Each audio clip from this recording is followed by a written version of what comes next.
બારડોલી ખાતે પૂર્વ કેબિનેટ મંત્રીના હસ્તે રવિ કૃષિ મહોત્સવ ખુલ્લો મુકાયો, જેમાં 499 લાભાર્થીઓને ₹82.48 સહાય આપી.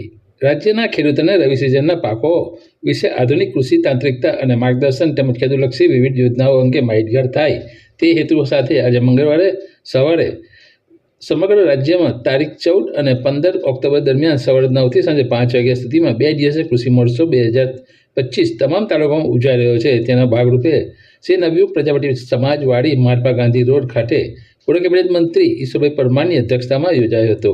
આ કૃષિ મહોત્સવમાં 12 સ્ટોલ લાગ્યા હતા, જેના પ્રથમ દિવસે કૃષિ પરિસંવાદ અને કૃષિ પ્રદર્શન યોજવામાં આવ્યું, જેનો બારડોલીના ધારાસભ્ય ઈશ્વરભાઈ પરમારે દીપ પ્રગટાવી ખુલ્લો મૂક્યો હતો. દરમિયાન ખેડૂતોને પ્રાકૃતિક કૃષિ એક મોડેલ ફાર્મ રાજપરા લુંબા બાબુભાઈ પટેલ અને બાલડા ગામે ચેતનભાઈ પટેલના પ્રાકૃતિક ફાર્મની મુલાકાત લીધી હતી.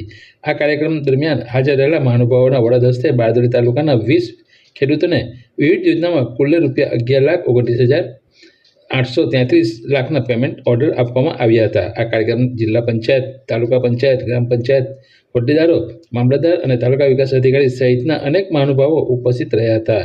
અને વર્ષ દરમિયાન 499 લાભાર્થીઓને ₹82.48 સહાય પણ આપવામાં આવશે. રવિ કૃષિ મહોત્સવ 2025 જેનું આયોજન આજે બારડોલી તાલુકાનું નવયુગ પ્રજાપતિ સમાજની વાડી બારડોલી ખાતે કરવામાં આવ્યું હતું.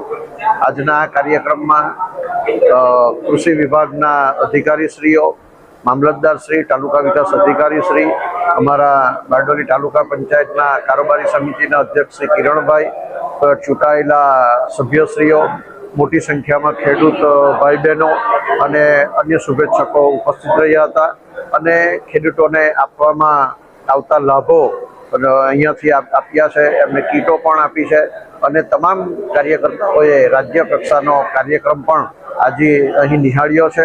અને સરકાર ખેડૂતોની આ રીતે ચિંતા કરે છે. વૈજ્ઞાનિકો દ્વારા વૈજ્ઞાનિક પદ્ધતિથી ખેતી કરવી એ અંગેનું માર્ગદર્શન પણ આપવામાં આવ્યું છે. અને ભોજન સમારંભ સાથેનો આજનો આ કાર્યક્રમ આજે અહીં થોડી જ સમયમાં કાર્યક્રમ પૂર્ણ થયો છે. ભોજન સમારંભ પૂર્ણ થશે અને આ કાર્યક્રમ પૂર્ણ જાહેર થશે.